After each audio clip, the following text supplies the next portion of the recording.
Insider risk is about spotting harmful behavior early, without turning compliance into surveillance. In this section, we'll use Microsoft Purview to connect risk signals, communication reviews, privacy safeguards, and defensible investigation workflows. You've already built the core layers: security architecture, hardened identity, threat defense, and Purview data governance. Now we connect those controls to human behavior and communications. Insider risk and communication compliance help detect risky patterns, guide investigations, and prepare you for endpoint and collaboration security next.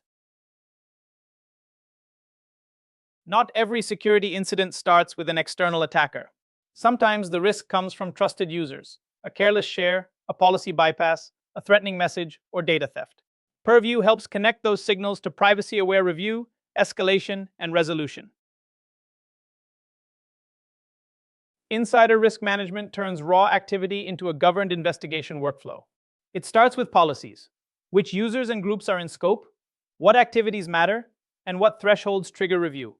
Indicators add context from sources like DLP events, endpoint activity, browser behavior, security alerts, and HR signals, such as a departing employee.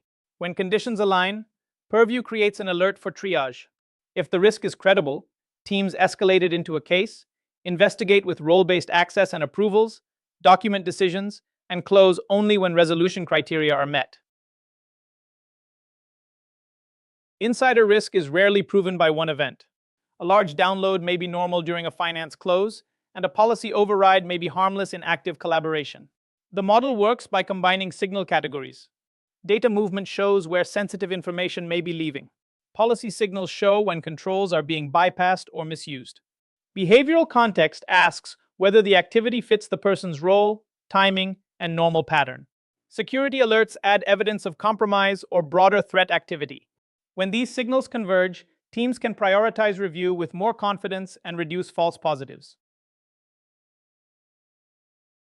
Exfiltration detection starts by knowing what matters. Sensitivity labels and DLP policies identify regulated, confidential, or high-value content before it moves. Then the system watches for actions that break normal patterns, such as mass downloads, external sharing, printing, removable media copies, or uploads to unsanctioned services. The key is correlation. A DLP alert alone may show a policy match. Paired with user activity, it can help distinguish a mistake from negligence or intent. Thresholds should be tuned, so reviews focus on meaningful risk, not routine business noise. When an employee resigns or changes roles, the risk picture can change quickly. HR signals can start a defined monitoring window, but the goal is not blanket surveillance. It is to watch for specific behaviors that create data exposure: large downloads, access to repositories outside the person's job, sensitive files sent externally, or uploads to personal cloud services. For example, if a finance analyst gives notice and download volume spikes, security reviews the alert with HR and legal. Escalation criteria, evidence handling, and ownership should be agreed before the event occurs. These signals are much more useful when they are not viewed in isolation. A file upload to an unmanaged site may be concerning, but the meaning changes if Defender also sees malware, a compromised account, or suspicious device behavior. Defender for Cloud Apps adds context about unsanctioned apps, risky sessions, and governed cloud services. The goal is correlation. Combine Purview, DLP, audit, endpoint, browser, SaaS, and HR signals, so investigators can separate true insider activity from external compromise or a device incident. An insider risk alert is a starting signal, not a conclusion. Triage first asks what else could explain the activity: normal business need, a tuning issue, an accident, or possible misconduct. If investigation is warranted, reviewers build a case with evidence, notes, related alerts, user context, and a clear decision trail. Escalation should be rules-based, bringing in security, HR, legal, compliance, or management only when thresholds are met. Closure records the outcome, from false positive or coaching to policy changes, legal hold, or incident response, and feeds lessons back into controls. Communication compliance turns everyday collaboration into a controlled review process. Messages from channels like Exchange and Teams are evaluated against policies for harassment, threats, discrimination, sensitive data exposure, regulatory misconduct, or inappropriate content. A policy match is not automatically treated as guilt. It moves into a reviewer workflow where authorized reviewers assess context, evidence, and required action. Remediation might mean coaching, escalation, removal, or documentation. The principle is balance. Enforce organizational standards with privacy, proportionality, role-based access, and auditable controls. Think of communication compliance detection as 4 risk lenses. Inappropriate content focuses on conduct problems, such as harassment, adult material, discriminatory language, or policy violations. Threatening language is more urgent because it may involve self-harm, violence, intimidation, or direct threats that need fast escalation. Regulated communications are about industry obligations, such as financial advice, insider trading indicators, or professional conduct. Sensitive data detection looks for confidential, personal, regulated, or labeled information. A policy can combine classifiers, keyword dictionaries, trainable models, and conditions, so the right reviewers see the right issue at the right time.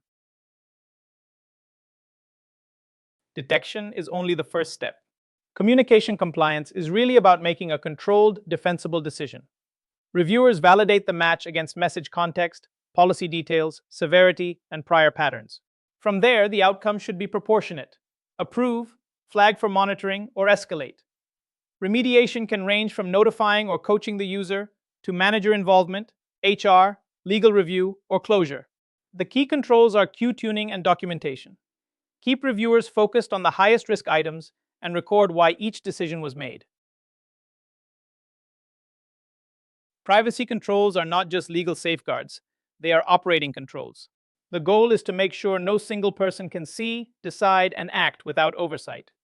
Administrators manage settings, analysts review signals, investigators handle approved cases, reviewers and approvers validate escalation, and auditors check the record.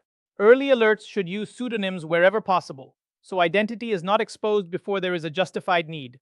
When deeper access is required, it should require approval, a documented reason, and logging. This protects employees, reduces misuse, and makes sensitive compliance programs defensible and trusted. A strong insider risk program needs more than detection logic. It needs a clear operating model. Security, compliance, legal, HR, privacy, and business leaders should agree on who designs policies, who approves them, who reviews alerts, and when a case becomes an escalation.